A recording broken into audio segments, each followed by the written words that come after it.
stereotype women and say that we're super emotional and we cry for anything. What? And Who would dare would say something like that?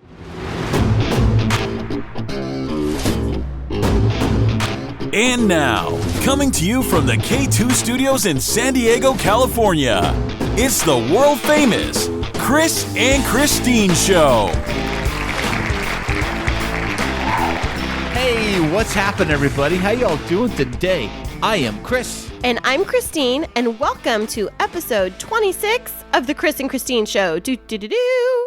Fantastic. It is the 26th episode, everybody. Check that out. How you doing? We got 26 of these down. Number 26 coming your way right now live. Can you believe that we've gotten this far? I mean, 26 episodes, that's like bordering on completing how many months now, Chris? Is that 6, 7? I think we're like halfway through 6 months now. Really? 6 months? That's almost half a year. Yeah. Well, actually, it is half a year. It is half a year, you silly goose. That's right. That's right. So what has been going on in the world of Chris and Kristine? Kristine? Well, we've had an eventful week, and it started off last week with our Valentine's date right after we recorded the last episode. That's right. If you remember last week, we actually did the podcast on a Friday, which was Valentine's Day.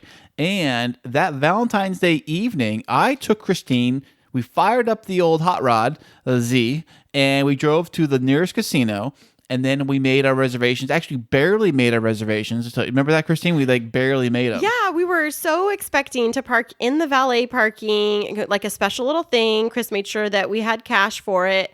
And we pulled up to the casino, to the valet parking, and it was full. Right, they had the sign that said full out. What's up with that? And so as Chris pulled to the front, do you remember I said to you, hey, do you want to pause and just let me hop out so I could run into the restaurant? Yeah, I just run up there and I kick Kristine out, kick her to the curb. Literally. To the curb. And I said, gather and get our reservations or put our name in. We have literally 1 minute before we have to be there. We really did. We had 1 minute before we had to be there. And then I go park the Z in the parking garage. And then I ran in there and met her in the restaurant. And it was a beautiful dinner. It was a prix menu.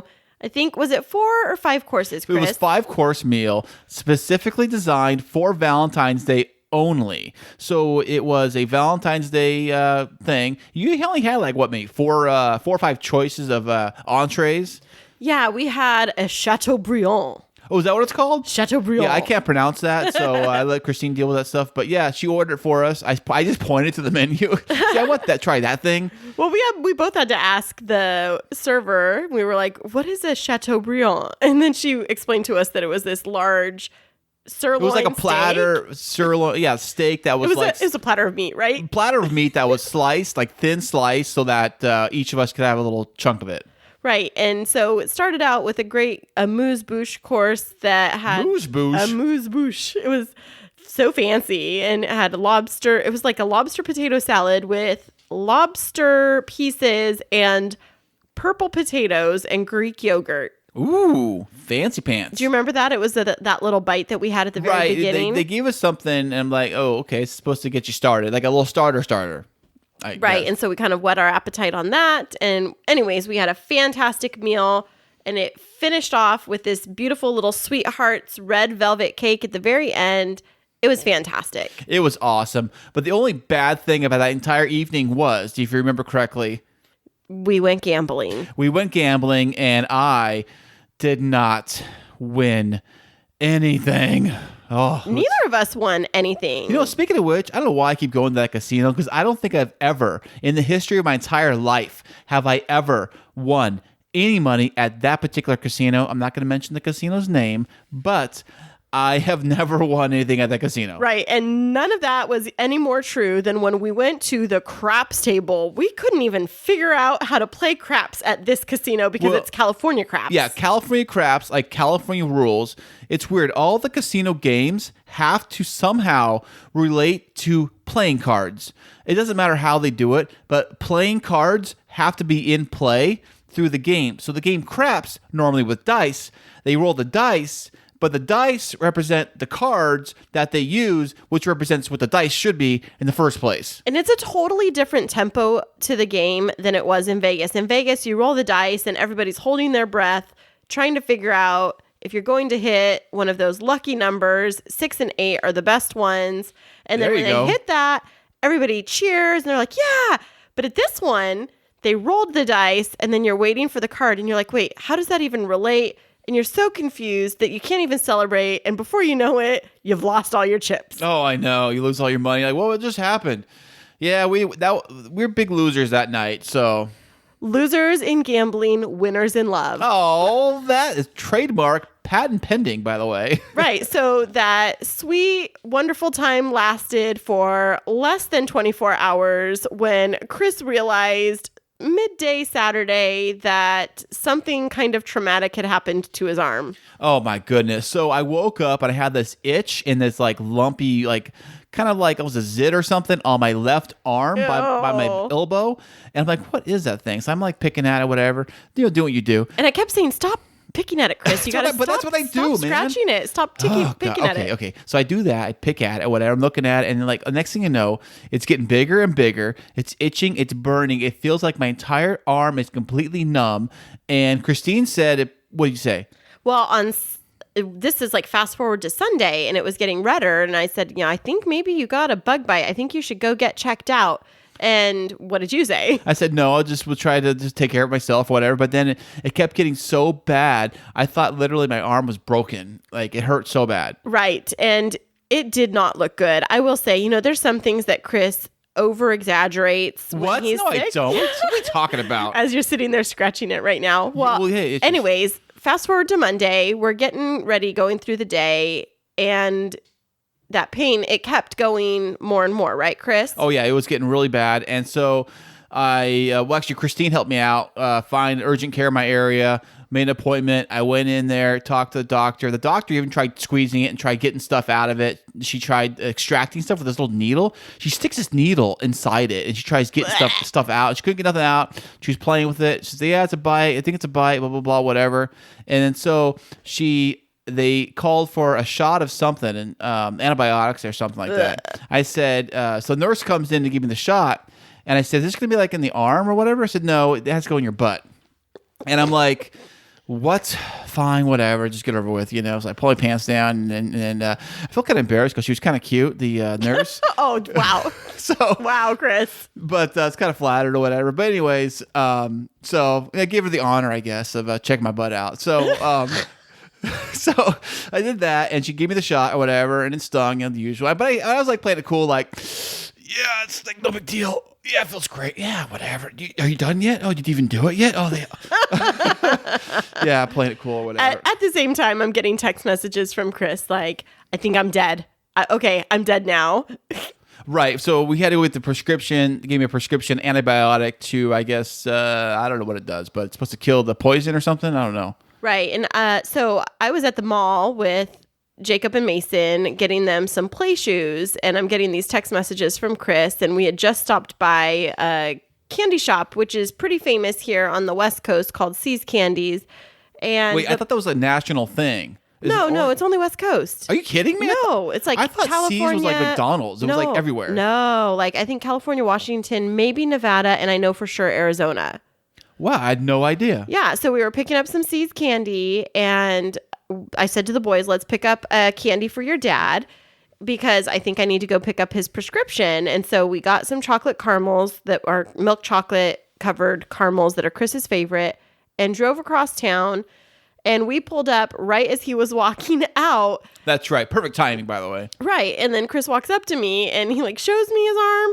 And it had this big old black line around it. Oh, yeah. The nurse, I forgot to tell you guys, the nurse draws this sticks a Sharpie out, right? And she literally draws around the infected area on my arm, like quarantine this section. Like this is the section of the arm we're going to cut out when we fix your arm. This is the dead section. So if it goes beyond this section, you're screwed. It's almost like, when like in the movies, they chop someone's arm or leg off. They take a Sharpie and draw it across the section of the arm. Don't say that. This is where you're going to cut. This is where they cut. So they did that cut around my arm or or whatever. But you were cracking me up that day because I think it was several times that you said to me, do you think I'm going to lose my arm? Well, I almost started thinking that. Oh my goodness, what if I got one of those crazy viruses that, meat eating flesh viruses? Next thing you know, you lose your arm. Now you all see what I have to deal with on a daily basis. Luckily, catastrophizing. I did not lose my arm. But if I did, it's my left arm and I'm right-handed, so I would be okay, I think. maybe. Maybe you'd be okay. But I'm so grateful that the medicine took its course and that it's calmed down quite a bit. Okay, and now enough about me and my personal crazy world. And we're going to focus a little bit more onto Kristine and her perfect world because indeed. Kristine has got some crazy, exciting news about her special accomplishments. This Kristine, she's out there saving the world, being a superhero. She is being the best that she can be in life. Take note, everybody out there. Be like Kristine. And we are going to tell you all about her crazy, exciting news right after this. The Chris and Kristine Show is now on Instagram at the K2 Show San Diego. Check out our latest pictures, videos, show teasers, and life updates on Instagram at the K2 Show San Diego. Hey, everybody. Welcome back. And now we're going to talk a little bit about Kristine, the one, the only, this Kristine right here across from me in the studio, coming to you live. And Kristine, tell everybody why this week was a very special and important week for you in particular. Oh, wow. Well, it has definitely been a super busy week in my life and kind of unexpectedly. I mean, there are things that I've been working on, but it was like all of this goodness just came together this week, and it started... All this goodness? Yeah, all of this goodness came together this week. That sounds like a recipe for a baking show.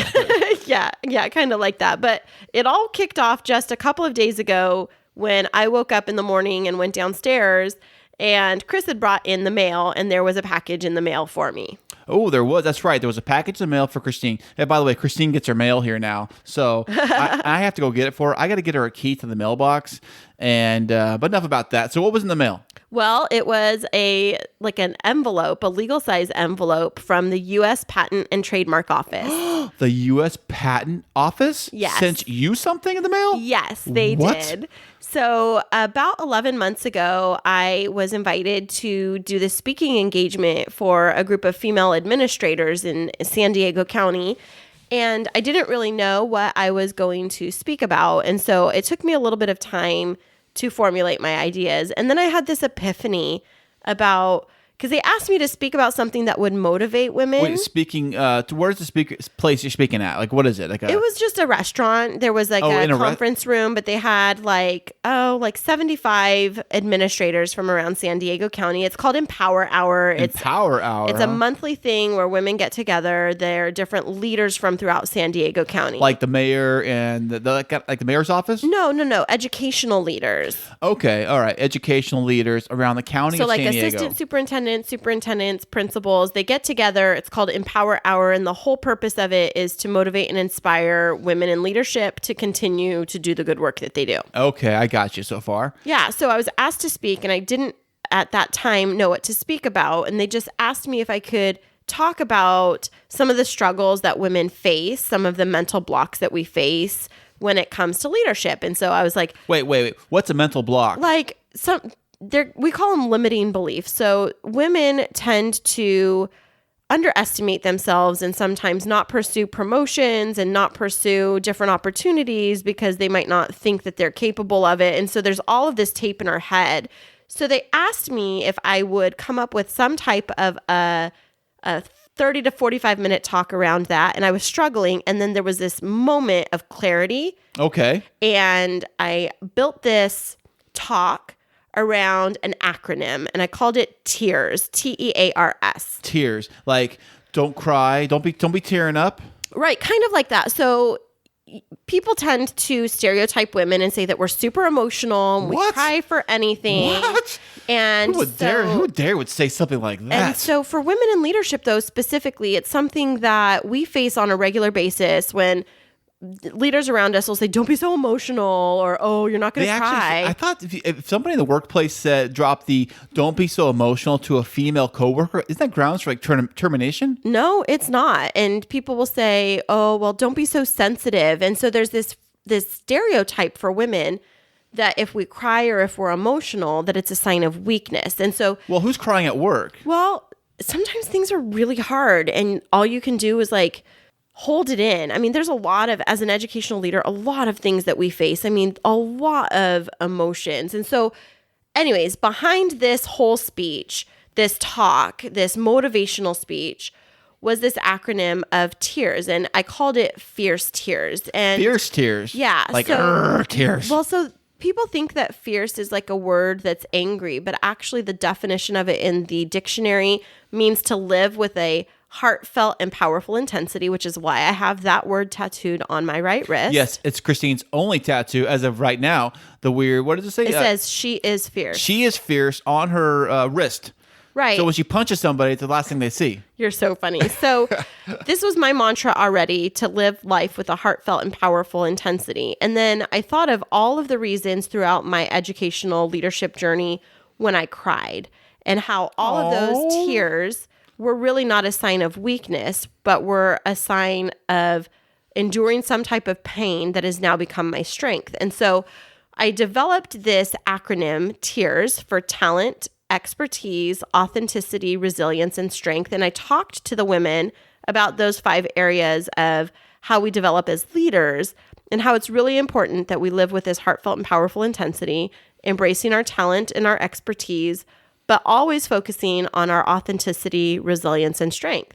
Okay. So this was 11 months ago, and I stepped away from that night, and I got so much positive feedback from the ladies that were in the room, and I got emails afterwards and people reaching out to me saying that really spoke to them. Really? So you were like moving, you were shaking the ground pretty much. Right. And people were saying, it's you put into words what I was really feeling and the things that I've struggled with, but I never really had something to anchor into to help motivate me.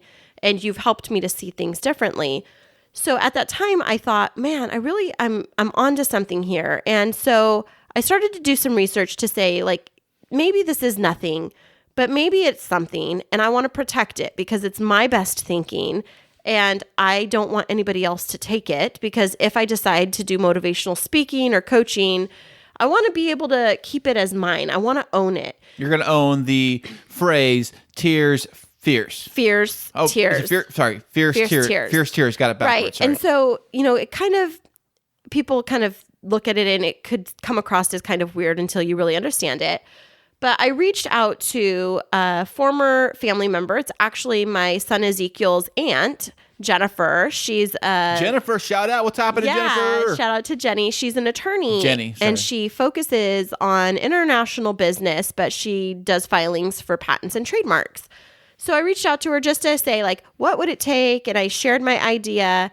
And she was like, this is fantastic. And she helped me navigate the process. And so I put in the paperwork 11 months ago. Oh, so 11 months ago, you put the paperwork into the patent office. To trademark office. The trademark. What's the difference between the trademark office and the patent office? Well, a patent is on normally something that you design. It's like a product. And a trademark is normally on a brand or a logo or like something written in some way. Do they do both in the same building? Is it like the same office? Oh, I don't really know, but it's the U.S. Patent and Trademark Office, so I think they're connected. I figure they would be. Yeah, it's all part of the same thing. Right. Whatever. So we submitted it 11 months ago, and then I woke up. Well, I knew that I got the trademark. It was granted to me several months ago, but for some reason, the certificate didn't come. And so you really need the certificate to really like prove that it's do they email you first? It's been approved, then they send you the paperwork, or how does it work? No, I got an email. I'd asked Jenny, and she let me know it had passed, and I got it electronically. But then a couple nights ago, I got the certificate in the mail, and so I opened it up, and it's like fancy United States Patent and Trademark Office letterhead, and then it has my name on it next to Fierce Tears, and it says, I own it. You officially own it. So anybody that tries to copyright it, trademark it, whatever, you can sue them for all they're worth. Right? Well, right? Right. I mean, technically, but that's not what's exciting. Or could you sell it to somebody if they want? Yes. It's my intellectual property now, so I have the right. So if anybody felt that was an important concept, or they wanted to use that, then they would have to buy me out. Oh, and what dollar price tag? Just hypothetical speaking, to anybody out there in podcast land that might be interested, maybe. Well, it's what's your price tag? It's like one of those what's the bidding starting at? It's like one of those commercials where it's like a cup of coffee $5, date night at the ball game $45, trademark of Fierce Tears priceless. No, I think that commercial was like getting your first kiss priceless or something along those lines. Well, I'm just super excited that happened. But then something else really exciting happened. Something else? What you got? The very next day.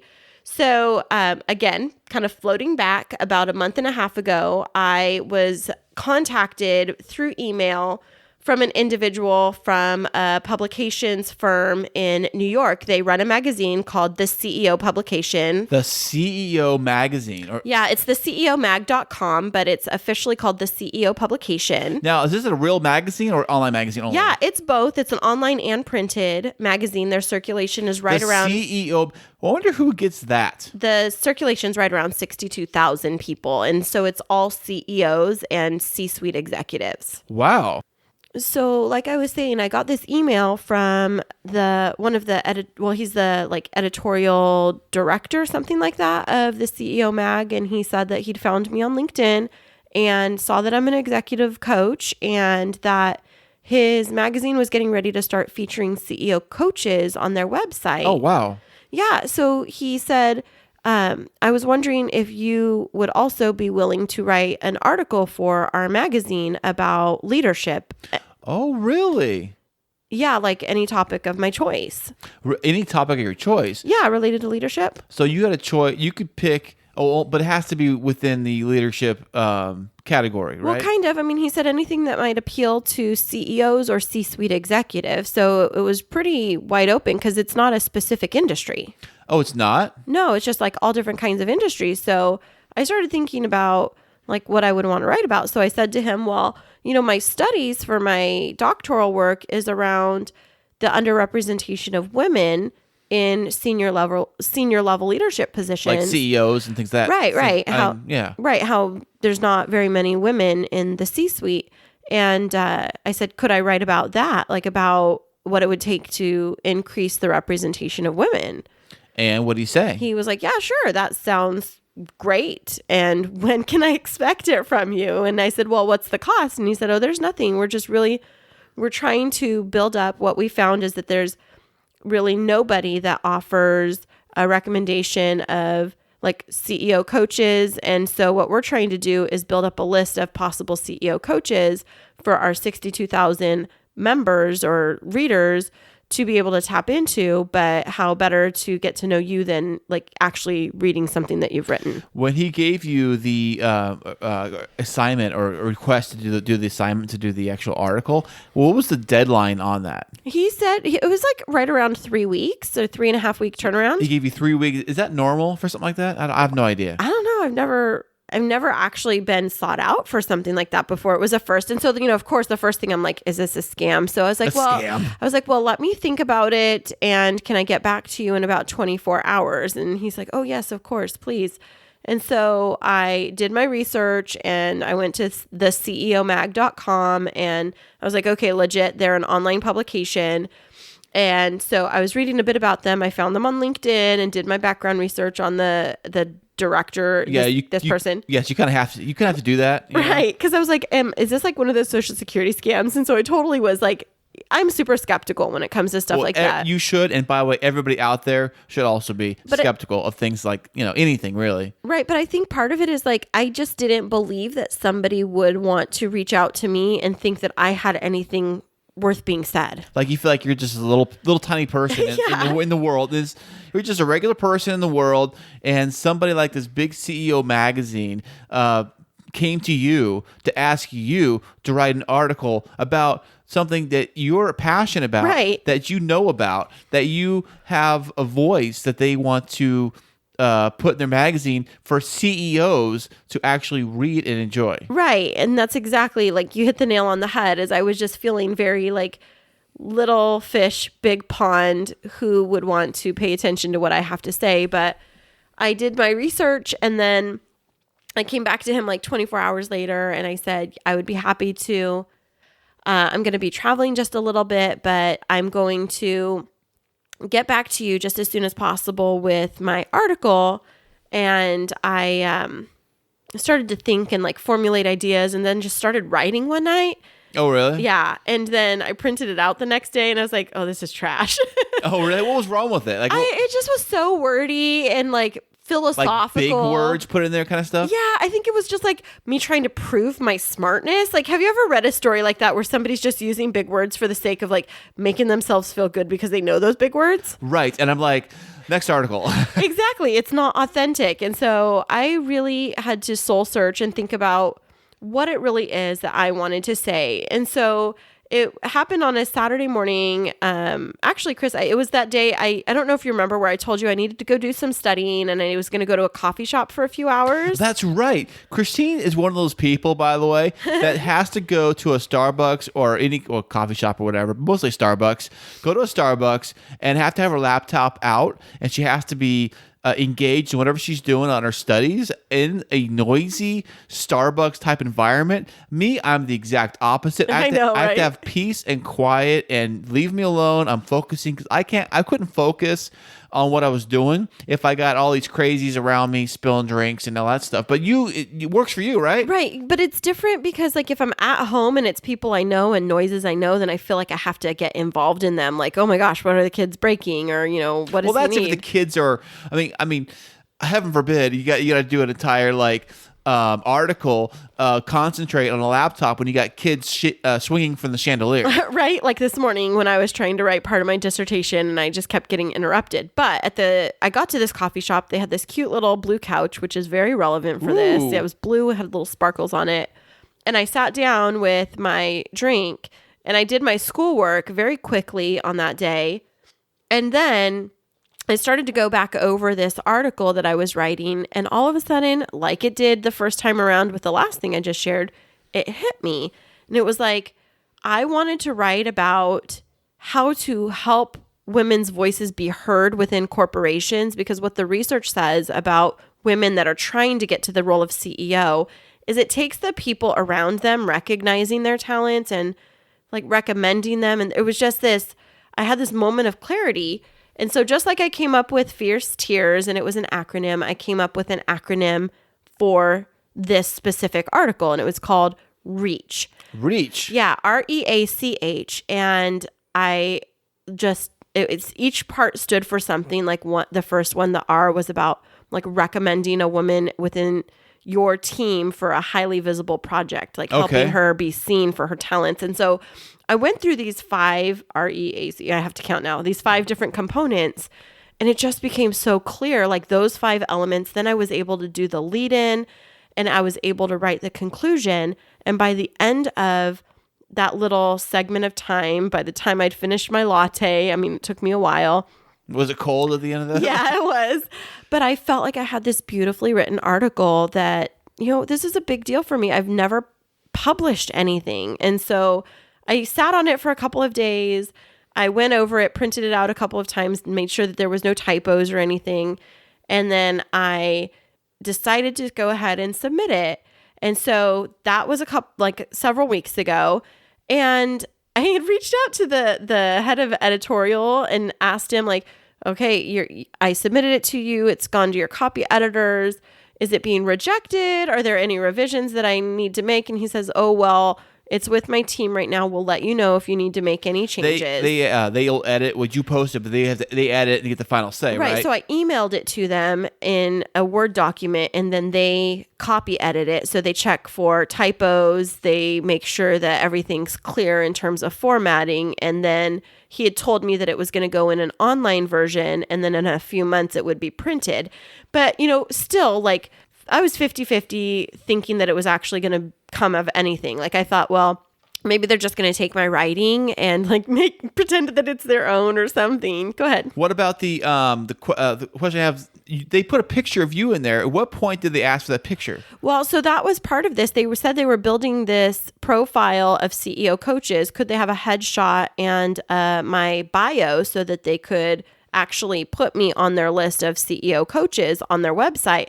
And so that's what they'd reached out to say is we want to feature you as a CEO coach and we want to publish an article for you and there's no charge. And I was thinking like, are they for real? Right. And so, I got my trademark certificate in the mail and later that day I was at work and I don't know what even came into my mind, but I was like, I'm just going to check their website and see if by chance anything's up there. Right. And I typed in the web address because I'd gone to it a couple of times before.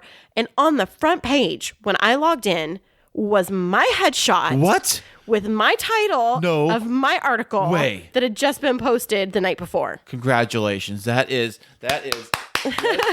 yes, Kristine. Thank you. So I literally started to cry at my desk, and I was trying so hard to hold it together because it was this moment of, it might not be a big deal to other people, but there is just something like when you have gone through what you've gone through and you've dedicated time and energy and effort to your career and to writing something, and you submit it and somebody accepts it and values it and then posts it for 62,000 readers to read. Wow. It's just, I don't know. It was just this moment. And not just any readers too. We're talking about CEOs, right? Right. And posting me, I know I'm really good at what I do. But for somebody to seek me out and say, we want to further, let you operate even more in your areas of expertise, it just, I don't know, it was very humbling for me. This whole experience has been super humbling. And so the article is called Neither the Bull or the Bell. Wow. Right. And you'll get why in the very last paragraph. Don't skim to the end. Read the whole thing. But we actually have featured the link to the article on our link tree for the K2 Show San Diego. You can find that link in the bio of our K2 Show San Diego Instagram page. And on Twitter too, I believe, right? Right. Yeah. We posted it on Twitter, retweeted it on Twitter. But I think what's been really exciting for me is as we've been promoting it on social media, I've been personally sharing it on my LinkedIn and my personal Twitter, my Facebook, is people are reading it. Women in leadership are reaching out to me and thanking me for it. I've had a couple of really reputable researchers on Twitter that have read it and are retweeting it and sharing it with other people in the field. And when you're a researcher, when this is like your passion, when it's something that you're really wanting to see furthered, when other people take your words and then they build on them and share them even more, it's just such a humbling and rewarding moment. And first person that I told was you, though, when I got it published. Well, thank you. I feel very, very special. I was super proud of her, and I'm so proud of her, and I'm still very proud of her. And she is a wonder. Kristine, you are amazing. Thank you, babe. You're welcome, babe. You make me cry. Oh, no. But you very special that you actually got all that stuff done. And, you are amazing. I mean, there's nothing you cannot do. Thank you. And, I have to say, because I've been reflecting on this a lot, and I've actually been sharing this with my friends. I've had a couple of them say to me, well, how do you do everything? When do you sleep? And I said, when do you sleep? Right. At night, maybe? Right. But one of the things that I've mentioned is, now I am going to cry, is when you have a partner in life that is so supportive of you and your dreams and your aspirations. I really am going to cry. How it allows you to push yourself further than you ever thought was possible, because you realize that those dreams that you've always had since you were like a young person of having an impact or making a difference, that when you have your best friend cheering you along off to the side, that it becomes something really tangible. Is that me you're talking about? It's you. Okay. I thought it was somebody else, no, like Susie or something. It's you. And I've really been thinking about that and been, sorry, I'm super emotional right now. Yeah. But it's like a win for both of us because, Chris and I have shared from the very beginning that we've both been through, It's okay, babe. It's okay. It's all right. We've been through a really rough journey individually, and it's taken a lot to get to the point of finding each other, and then to not only find each other, but to really strive to have an excellent partnership and to continue to be that iron that sharpens one another. Wow. Honestly, Chris, I couldn't have done that. Like, even just saying, I'm going to, you go do what you're going to do. I've got everything handled at the house. You go to that coffee shop and you write that. Cheering me on, encouraging me, telling me, yeah, submit that article, letting me read a couple paragraphs to you, and you saying, yeah, sounds great. Sounds really good. Yeah, I don't understand a word you're talking about, but it sounds good to me. And, you don't have to. You don't have to understand everything that I'm saying, but the fact that you invest in me and that you believe in me and that you encourage me and you cheer me on, I've never felt the freedom to be able to pursue my dreams like I do right now in my life. And so for that, this is a win for both of us. And I just want to say thank you to you for being my best friend and for making this possible by being by my side. Oh, you are so welcome, and I'm here for you, babe. Wow, you are amazing, and this whole journey has been amazing. The journey of the podcast, the journey of Kristine, and getting her thing, her patent pending, her Trademark. trademark. I get the trademark and the patent mixed up. I get those things screwed up. But well, the I guess trademark- I should say one more thing before you segue is that REACH, that acronym, because I knew I was really onto something and it was going to be published in a magazine.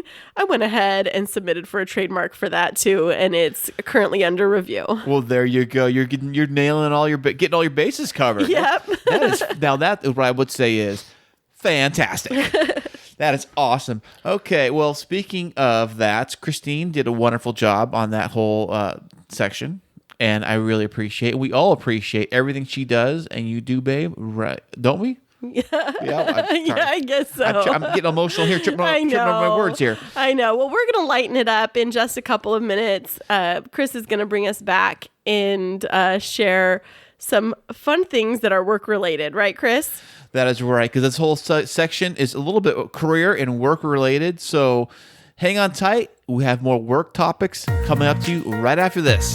The Chris and Kristine Show is available everywhere on Google Play with Google Podcasts, Spotify, SoundCloud, Apple Podcasts, YouTube, and iHeartRadio. Hey, welcome back, everybody. And speaking of work and work-related topics, our next section here, we got a thing called the little things you do that bug your coworkers. Bring it on.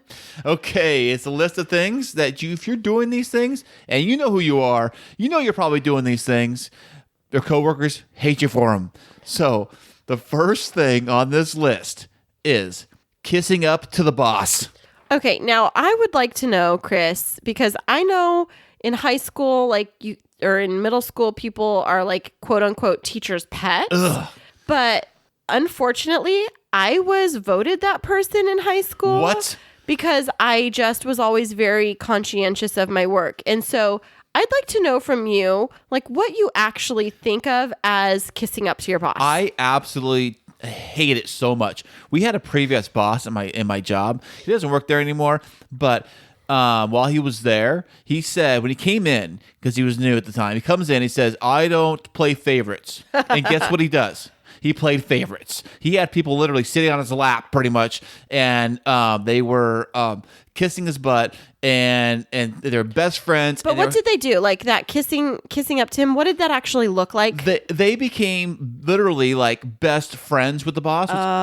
It wasn't more just kissing up to the boss. It was more like becoming best friends with the boss. That drove me mad. I couldn't stand it, because what happens is that when push comes to shove and something really disciplinary has to happen, it doesn't happen. He plays favorites, and something that is written in the rules, if you do this what happens to you. But that doesn't happen to everybody, because then you get your best friends with the boss. Yeah, so this one was confusing to me, because sometimes people think that like if you're working late, or if you're showing up early and staying late and working through your lunch, that's kissing up to the boss. But sometimes I think that that's just like what needs to happen to get the job done. So it was just hard for me, like when we saw this, like, how do I know? Am I actually this person? Am I kissing up to my boss? And then I start to think, but is it not my responsibility to actually make my boss look good? Like, isn't that what my whole job is about? It all depends on different job to different job. Not all jobs are the same. Not all bosses are the same. So people have different interactions with their boss. Some bosses, they're just very strict, just get to the point, do whatever. And some try to be friendly and be your best friend. So I think it's best not to schmooze the boss too much. Good idea. Okay, on to the next one. We are the next one on the list is assigning your tedious work to others. Oh, yeah. This is frustrating. If somebody that you're working with is constantly giving you the tasks that they don't want to do because they take too much time, It's like saying, is that a normal thing? well, I have no idea. think in some instances it is, but it really sends the message of my time is more valuable than your time. But what if you're like super, super slammed with stuff? Okay, that's a different story. That's like teamwork. This is like regularly, it's I'm really good at quote unquote delegating my responsibilities. Like you'll get managers that are like, well, yes, I have a team, so I delegate those tasks to others. Dude. So what does he do? Nothing? It just depends. It's like the things that they take too much time to do. So I think that this comes back to not just giving the monotonous work to other people and handling some of it yourself.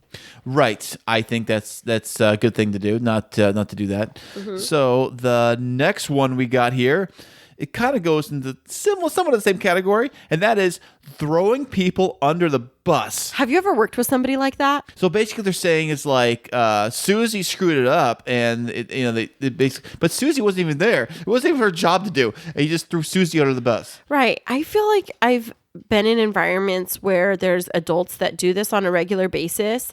It's one of the things that I really work hard not to do. Instead, I own it maybe a little bit too often. I'll be like, I take responsibility. I didn't do it, but I'm going to own it. But I think that this is something that we can teach our kids from like a young age is like, don't pass the blame. Well, you know what the funny thing is that's actually, I believe, human nature for us to really kind of go on the defensive. And, and people, it's almost like a knee-jerk reaction that you want to say, it wasn't my fault. It was, and they are pointing or whatever, things like that. And that, Yeah, that's a really good point. I think it's like that. I think people call it self-preservation, right? Right. It's like flight or flight, maybe, or maybe I'm thinking of that. Maybe I'm thinking of like, it's just like it's like you're drowning, and you have to like, it's someone who can't swim who's drowning, they'll just grab onto whoever, whatever, and try to pull themselves. Drag them down or use them, like pull them down so they could get up, right? Exactly. It's almost like a starvation. It happens a lot, in the throwing people under the bus. So don't throw them under the bus, people. And especially when if your butt's in the line and it's like, they said, this is your last screw up. And one more screw up and you're done and you just screwed up. That person will do whatever it takes to stay where they're at. Yep. Okay. And the next one we got is, this is one that Kristine just dropped a little bit ago.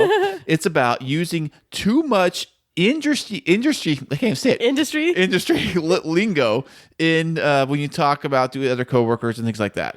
Yeah, so in education, we refer to it as eduspeak. Eduspeak? Yeah, and it's like when people start talking in terms that are really only known to educators, sometimes it sounds like a foreign language, but I was so guilty of this earlier this week. I was at a meeting, Chris, and I was at a school district, and I was sitting with one of their team members, and she and I were talking back and forth in acronyms because we were talking about these different data files. And I hate acronyms. I know, and I kept saying to her, so the CELA and the SINF and the SPRG loaded correctly, but the ones... Are you guys talking about sunscreen? No, we were talking about data reports that were loading, and the superintendent was sitting there, and he said, I really have no idea. And I said, I'm so sorry. I was trying to just clarify something with her, and then I explained some of it, but so often I think that people will talk in bigger words or acronyms to... What's funny?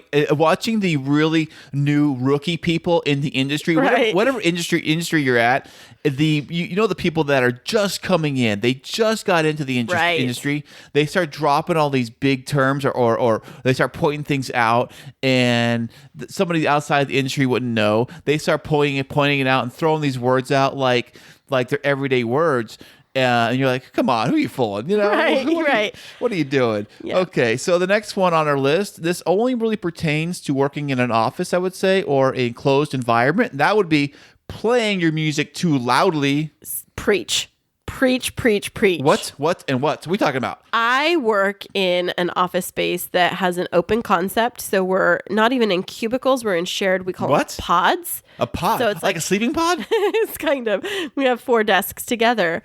But if anybody is having a conversation on the phone or listening to music or whatever a little bit too loudly, it disrupts like up to 15 people. And so like, that's why, Chris, when you call me sometimes at work, Right. I'll say, hold on just a second. It's because I like stand up and I go I out. thought you had cubicles. No. I swear, I thought you had okay, honestly, I thought you had your own office with your own door No. and a view of the ocean. That's what you had.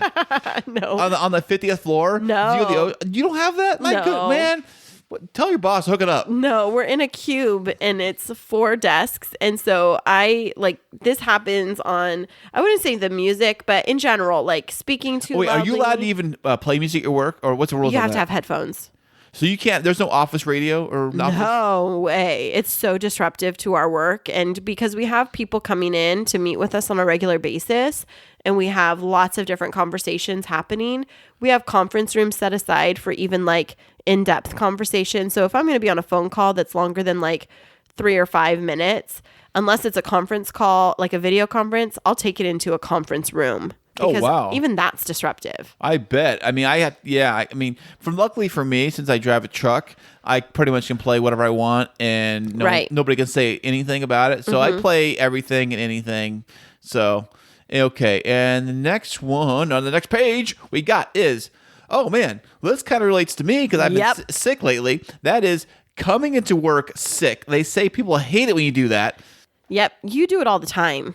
Yeah, well, okay, well, I do. Most people do. Most people come into work sick a lot, and it's just a little cough. I'll be fine, they say. But then, of course, what happens is that you get your next guy who's sick, and then you get the next guy sick, and then you get the next, and then the whole office is sick, and then everybody's sick, and they blame you because you are the host monkey. Right. The host monkey. I wasn't expecting that, but it's super true. And you are super guilty of this. And I tell you, hey, Chris, you're sick. You need to stay home. But also, I'm in an industry where I'm not like always around like a cubicle office like you're saying. I'm in my own personal truck. I'm out in the field. I'm away from everybody. Justify it how you want. Yes. Okay. Fine. But when I do get sick, when I get really sick, I do call it in sick and I do use my sick time. And it's one thing that I try to be conscientious of is when I'm sick, like if I'm legitimately sick, is to not go into the office as long as, like, if I have a cough, then I know that if I'm coughing, then germs are coming out. If I have a fever, even a low grade fever, I won't go in. You know, if it's like basic, like I just have a little bit of a sore throat and I can manage through it, that's fine. But I'm not like a work martyr where I'm going to keep going in, because the reality is those office spaces are a breeding ground. And you're right. Like one person gets sick, and if you don't wipe down your entire everything that you've touched, somebody else is going to get it. And one of the things that I worry about is somebody else getting sick and then taking it home to their baby and their baby getting sick. Oh, wow. Yep. Wow. Now you're taking on another level. Yep. Like the coronavirus gets started. That's how they got started. It really is. It's all those particulates. You got to, wash your hands. You got to wear those gas masks you got to wear. No. Okay. And the next one on our list we got this one is a personal one, because this one can hurt feelings and hurt emotions. And that is taking credit for other people's work. Now, what monster would do that? It happens all the time. I bet it does. You told me it happens a lot in your field of work. Yes. I mean, I've been better about speaking up, and I'm not one to have to get credit for everything. And so I think that's hard, is like if you're a person in a field where you have to take credit for it, like, oh, well, I need to have my name on it. I'm not about all of that. Like, I don't need to have my name in the credits of a movie or whatever, but I do. It's really hurtful to a person's career if you're continuing to take credit for something that they've done, and it leads to promotions, maybe in some cases undeserved promotions, because people have no problem. It's unethical is really what it is. So it is. It's a crime, really what it is. It's a office crime, and you should be punished by the full extent of the law. Hang in some countries, for I'm concerned. Here's just a suggestion: is if you are working on a collaborative project and maybe you even were the lead on it, and so you're the one that's presenting it, making sure to call out the others that worked with you. And if you read my article on the CEOmag.com, I actually call that out as a strategy, is to ensure that you pull up the voices of others. Great. Words of wisdom from Kristine. Ha. The next one is... It's kind of fun. We kind of mentioned this earlier. Right. I think it's related. It is related. It's delegating responsibilities when it's not your job. Now, what does that mean exactly? Well, this is that going back to that other one. I mean, it really does relate to that giving your tedious tasks to others. This is like delegating to other people and saying, well, that's not really my job. I've heard so many people over my years saying, well, that's really not in my job description. And so I really think that you should give it to this other person. And I bet you the boss loves hearing that when they say, Right. hey, Joe, your job is to do this. And he says, well, that's not really my job. Right. And I bet you happens more often than not. Right. But the balls you have to really tell your boss that. I mean, I maybe you can tell your coworker that. If your coworker says, hey, Joe, can you do this? And you're like, dude, that's not my job. What are you doing? But if your boss comes by and throws it at you, you probably should do it. Right. But this is even saying like you should have the option to push back a little bit if it's not really your job.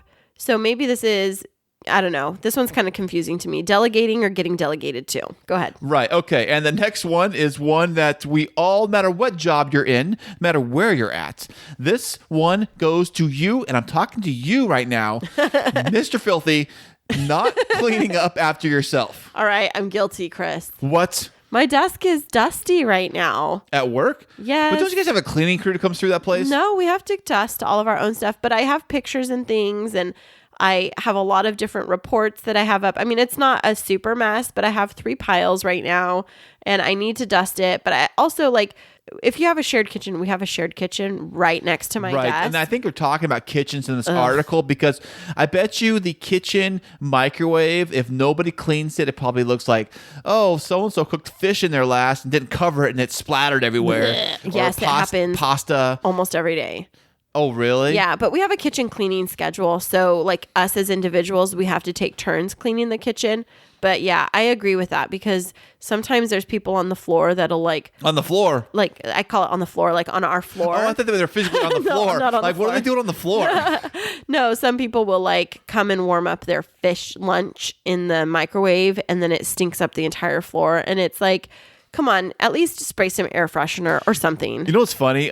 Speaking of the kitchen, I don't know if I told you this or not. This guy I used to work with at my work, he was in the break room, and I couldn't believe he was doing this. He was actually cutting with a knife on the counter instead of a cutting board. He was chopping, I don't know, he was chopping something up, but physically on the counter and actually left cut marks into the Oh my gosh. into the kitchen counter of the break room. And we're like, what are you doing? We have cutting boards for that. You don't have to, the marks are still there for this day. So, wow. Yeah, so I was thinking about that Memories. too. Yes, memories.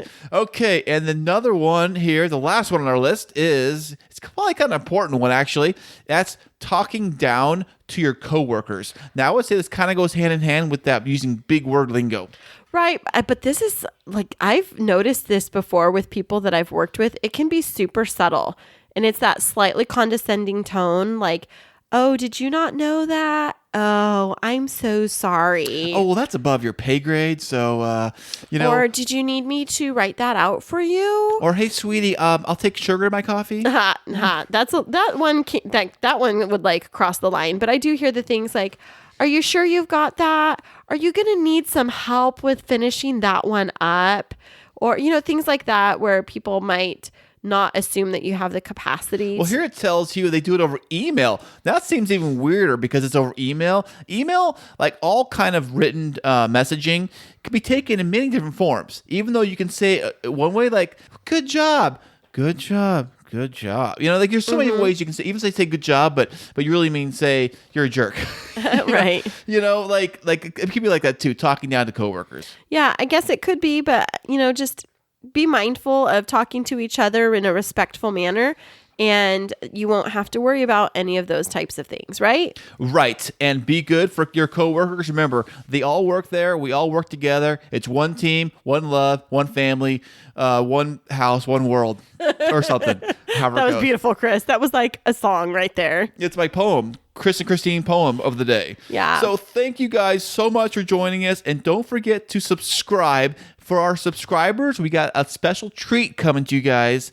But you have to subscribe. That's the rules. Right. So stick with us because we have some fun things coming. And from the bottom of our hearts, thank you for listening. And also from me, thank you for letting me share a little bit of my celebration. We hope that you'll join us on our social media accounts to learn more about our journey as the Chris and Kristine show and Chris and Kristine the human beings too. Perfect. Well said. I love it. And I will see you guys next week. Remember this week that life is too short to wake up in the morning with regret. So love the people who treat you right, forget about the ones who don't, and believe that everything happens for a reason. If you get a chance, take it. If it changes your life, let it. Nobody said that it would be easy. They just promised it would be worth it. Thanks so much for joining us. I'm Chris. And I'm Kristine, and until next week, Keep moving forward.